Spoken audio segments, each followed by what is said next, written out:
Hello. अस्सलाम वालेकुम वरहमतुल्लाहि वबरकातुहू। दोस्तों, उम्मीद है आप सब खैरियत से होंगे।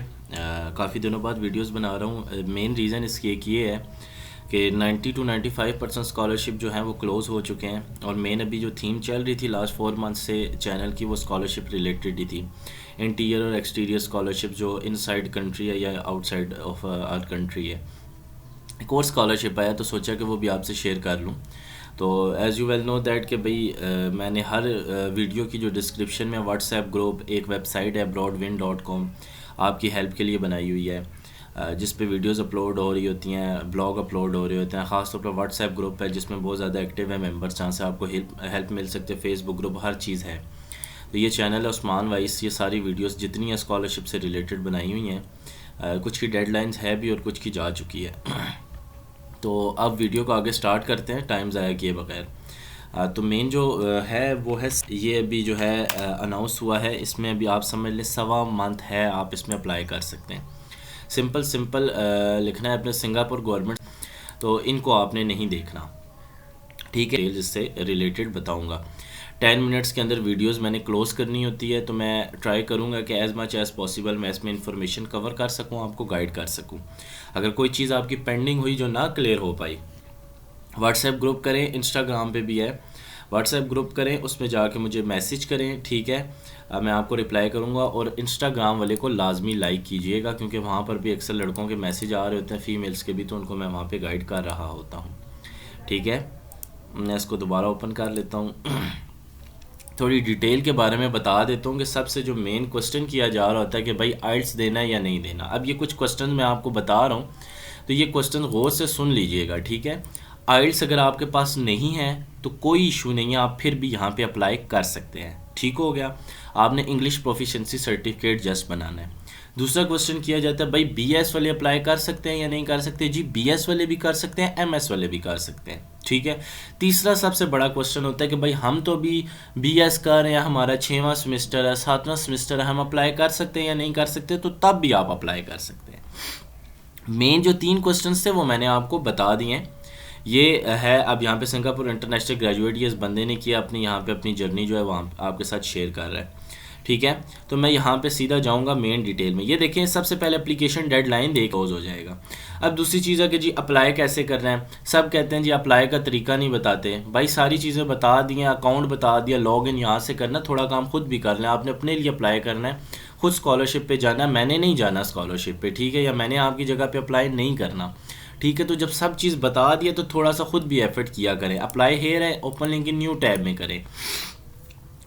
यहाँ से अकाउंट आएगा, ये देखें अकाउंट लॉग इन विद सिना पास, सिंह पास, यहाँ पे जाएं, लॉग इन करें। अकाउंट तो आपने अभी बनाया ही नहीं हुआ, तो ऑब्वियस सी बात है कि आपको अकाउंट क्रिएट करना पड़ेगा इस वेबसाइट पे, ठीक है। ये देखें, don't have single pass account, register now, ये रजिस्टर नाउ पे करें, अपना अकाउंट बनाएं और जाके अपनी डिटेल्स डालें और यहाँ पे अप्लाई करें। कि हर चीज़ आपको नहीं बता सकता, ठीक है।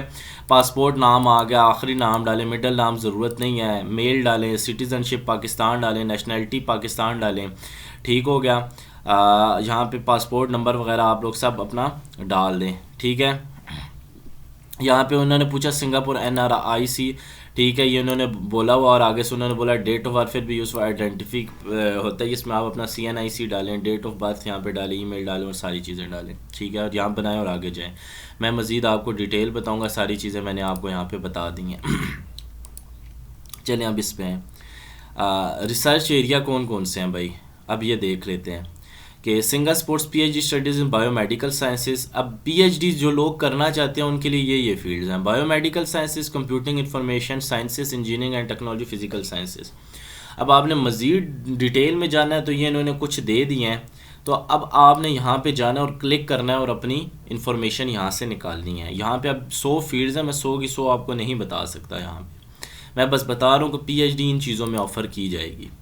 एलिजिबिलिटी क्या है, एलिजिबिलिटी के ये है कि भाई आप सिंगापुर के रेजिडेंट नहीं होने चाहिए, आपने पहले सिंगापुर में स्टडी नहीं की होनी चाहिए, रिटन और स्पोकन इंग्लिश आपकी अच्छी होनी चाहिए, और रिपोर्ट्स एकेडमिक रेफरेंस यानी लेटर ऑफ रिकमेंडेशन जो बनाने हैं वो आपने बनाने हैं, और वो एटलीस्ट 2 होने चाहिए, ठीक हो गया। वो मैं आगे जाके आपको डॉक्यूमेंट्स में बताता हूँ। कवरेज में आ जाते हैं कि भाई स्कॉलरशिप क्या क्या चीज़ें आपको दे रहे हैं।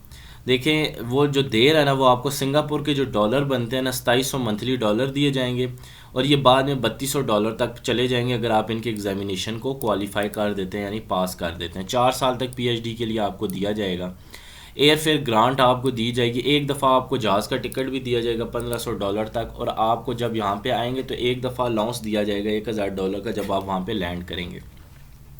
अब फूड यूनिवर्सिटी से खाएंगे तो इतनी पैसे बनेंगे, बाहर से खाएंगे इतने पैसे बनेंगे, अकोमोडेशन कैंपस में लेंगे तो इसके दरमियान आपकी अमाउंट बनेगी, ट्रांसपोर्ट के ये बनेंगे। और जो इन्होंने एस्टीमेट कॉस्टिंग निकाली है 1400 से 2000, और आगे आप दे सकते हैं 2700 है, तो यानी फिर भी 700 आपके जो यहाँ पे डॉलर्स हैं, सिंगापुर डॉलर्स, वो आपके बच रहे हैं। ठीक हो गया, अगले पे जाते हैं।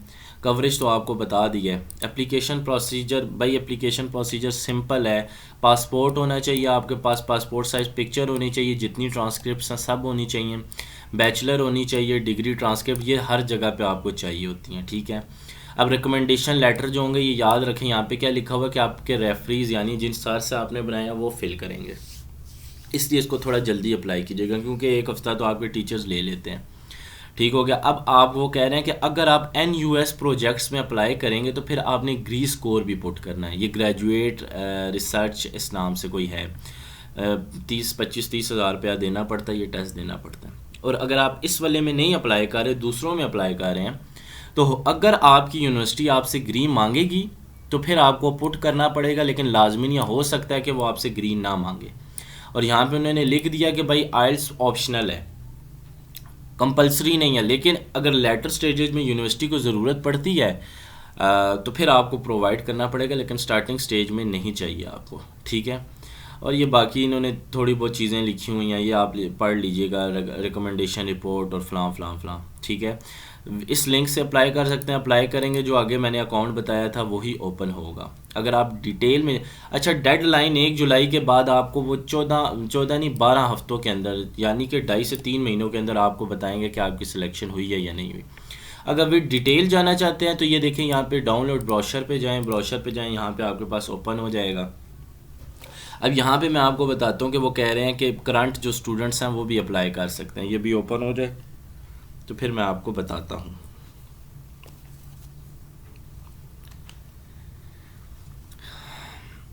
यूनिक वे परसों, ये देखिए PhD के लिए 1 जुलाई जो है यहाँ पे 4 अगस्त इनटेक है। बायोमेडिकल साइंसेज रिसर्च एरियाज़ आपके जो है ना PhD वाले वो यहाँ पे है। अब benefits of the award, current BS के स्टूडेंट, MS के स्टूडेंट भी अप्लाई कर सकते हैं, देखा यहाँ पे लिखा हुआ है। PhD ट्रेनिंग होगी, लैब्स और वर्ल्ड क्लास इंफ्रास्ट्रक्चर। सिंगापुर वैसी दुनिया का जो सेकंड के थर्ड स्ट्रॉन्गेस्ट पासपोर्ट है दुनिया का, तो बड़ी ज़बरदस्त कंट्री है। PhD के लिए 4 साल की दी जाएगी, ये आप छोड़ दें। कवरेज आपको ऑलरेडी बता दिया मैंने। एलिजिबिलिटी आपको बता दी कि तमाम इंटरनेशनल BS और MS के स्टूडेंट भी अप्लाई कर सकते हैं। अब यहाँ पे PhD लिखा हुआ है, ऑब्वियस सी बात है कि BS के बाद डायरेक्ट आप PhD नहीं कर सकते, तो वो कह रहे हैं कि BS वाले स्टूडेंट भी अप्लाई कर सकते हैं, तो इट्स मीन्स कि मास्टर्स भी वहाँ पे दिया जा रहा होगा। ये कुछ क्वेश्चंस उन्होंने प्रोवाइड किए हुए हैं, आप इसको देख सकते हैं और इसको पढ़ सकते हैं डिटेल। उन्होंने यही लिखा हुआ है कि ये फ्रीक्वेंटली आस्क्ड क्वेश्चन है कि कब डेडलाइन आएगी, कब नहीं आएगी, तो ये सारी चीज़ें आप देख सकते हैं। ठीक है, अब यहाँ पे उन्होंने लिखा कि क्या हम स्कॉलरशिप के साथ जी जॉब कर सकते हैं। उन्होंने कहा neither required to take certain work in after graduation, how if you keen to work in there is a major career अपने इंटरनेशनल टू एक्सप्लोर आफ्टर ये। वो कहते हैं जी हम आपको आप स्कॉलरशिप दे रहे हैं ना, तो फिर आपने वहाँ पे ना ही सिटीज़नशिप के लिए अप्लाई कर सकते हो, ना ही सिंगापुर पे काम कर सकते हैं, क्योंकि आपका सारा खर्चा तो हम उठा रहे हैं। आपने एजुकेशन पे फोकस करना है, लेकिन आप सिंगापुर में ही रुकना चाहते हैं तो आप अपने PhD के बाद वहाँ पे काफ़ी अपॉर्चुनिटीज़ हैं, फिर आप अप्लाई कर सकते हैं। ड्यूरिंग स्टडी आप ऐसा नहीं कर सकते, क्योंकि सारा ख़र्चा आपके पैसे $700 तो आपकी सीधी सीधी बचत हो रही है, तो फिर आपको क्या ज़रूरत है वापस इतना लालच करने की। PhD करें अच्छे तरीके से, इंशाल्लाह जॉब्स आपको वहाँ पर भी मिल जाएंगी। तो ये अप्लाई करने का तरीका सारी डिटेल्स बता दी हैं।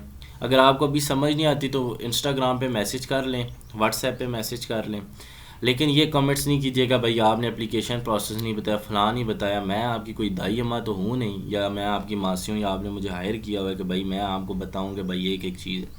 10 मिनट की वीडियो होती है, try as much as possible जितना गाइड कर सकता हूँ करता हूँ। ठीक है, ख़ुद भी मसरूफ़ होता हूँ, तो आप अप्लाई करें। अगर कोई इशू आए तो मैसेज करें, ज़रूर गाइड करूँगा। ठीक है, 10 मिनट हो गए, मिलते हैं अगली वीडियो में एक नई इन्फॉर्मेशन के साथ। तब तक के लिए अल्लाह हाफिज़।